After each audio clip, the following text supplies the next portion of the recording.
Welcome to my video on the Grade 3 Trinity piece, Wilson's Wilde, from the 2016 to 2019 series.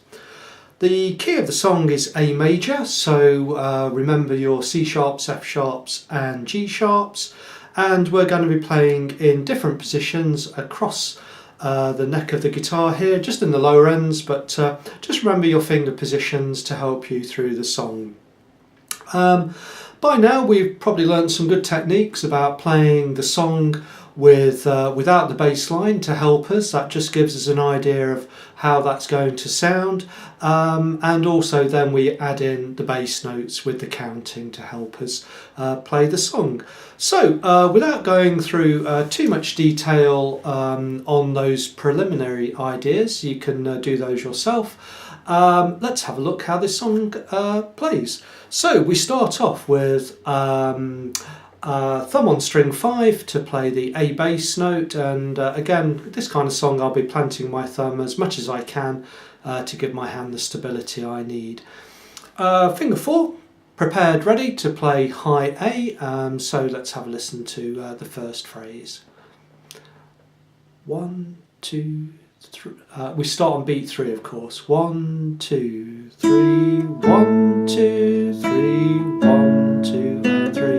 1, 2, 3, 1, 2, 3, 1, 2, and of course that will start the second phrase. One point to have a look at here is that when we played the 2 Ds, this is in the third bar, I did move my finger down. I used the explanation that's provided by the editor in the book because I think it's a nice idea, because then we can prepare fingers 2, 1 on the E and G sharp, get a nice smooth transition. Nothing else to note there really, just remember your counting in bar 2, 1, 2 and 3. Okay, so we've got dotted crotchet notes. So let's play that phrase again and take it through to the end of the second phrase, which is in about bar 8. 1, 2, 3, 1, 2, 3, 1, 2 and 3. 1, 2, 3, 1, 2, 3, 1, 2, 3, 1, 2 and 3. 1, 2 and 3, 1, 2. Then we get a ponticello on that high E to start the next phrase. Okay, so let's look at those endings in bar, I think it's bar 6, yeah. We've got a dotted rhythm again, A and C sharp, 1, 2 and 3, 1, the D and B. Finger 3 for the A allows the smooth transition for the G sharp, E and B chord, the E major chord, and then finger 3 down again to play those 2 A's. Moving to the next part, we've got ponticello, so move my hand down towards the bridge, ponticello, 3, 1, 2, 3, 1 and 2 and 3. Okay, so make sure you get your countings there. 1 and 2 and 3, taking us to the 2 Ds of course. 1 and 2 and 3, 1, 2, 3, 1, 2, 3, 1 and 2 and 3, 1 and 2 and 3, 1, 2, 3. Okay, so let's look at that a little bit more detail. Bar 11, we started with 2 Ds, and we've got the same kind of sequence of notes. A sequence is where the notes follow the same pattern, but start on a different note. This type of sequence, all the intervals, I'm not sure, I've not worked it out exactly, but whether the pattern of the notes, yeah, the sequence or the rhythm of the notes is the same, but it's not quite a real sequence because the intervals between the notes are different. A little bit of music theory, maybe have a look at the Trinity books, information books about looking at sequences and how we define them. It's always nice to know what we're playing when we've got repeated ideas and things like that.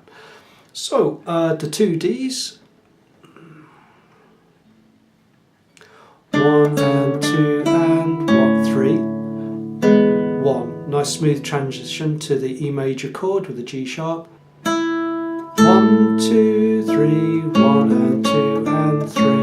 Now the more tricky part, the D and the B, A, G sharp, prepare finger 4 and prepare fingers 1 and 2 for the E chord. So it's all about preparing fingers, getting the hand in the right position here. You can see now that I've stretched my hand, I've got my fingers nicely in a line, but I've stretched finger 4, and when I play that F sharp, playing the wrong note there, when I play the F sharp, I prepared 1 and 2 to take over immediately, a nice smooth transition.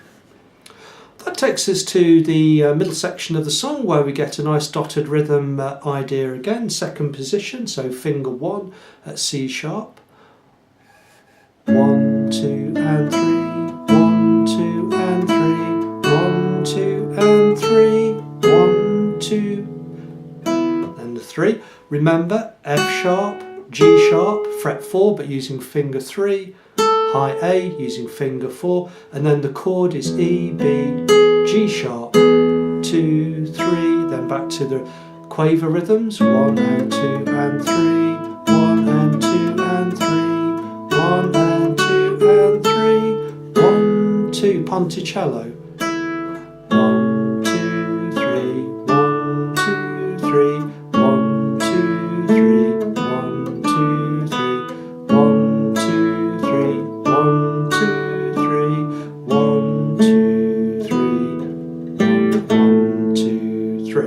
So a little mistake there to get to the 2 A's. So just nice and even counting, ponticello sound of course. Just don't go too fast compared to the start of the song. I notice a lot of my students will go at the start of the song 3, 1, 2, 3, and then, but in this part they'll play like this, a little bit faster and so forth. So try not to do that, just keep it at the same tempo as the start tempo. That takes us to the last part of the song. So we start off natural again, quaver runs, 1 and 2 and 3, 1 and 2 and 3, 1 and 2 and 3, 1 and 2 and 3. The last line, again just C sharp, 1 and 2 and 3, 1 and 2 and 3, and now finale, so a little ritando to help us slow down, 1 and 2 and 3, 1, 2, 3. And again you could see there, I'd got my hand, once I played my G sharp, I got my finger 4 prepared, ready to go, finger 2 prepared to go, so there's no gaps in the nose.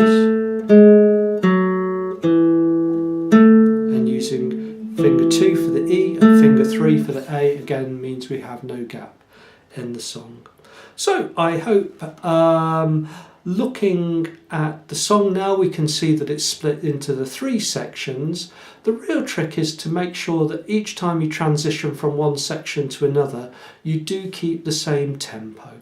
So good luck with that song, and just remember it's an A major, so your C sharps, F sharps and G sharps, hence that's why the fingering, you need to look at the note first and then look at the finger which is being given for the notes, and that will help you play the correct notes.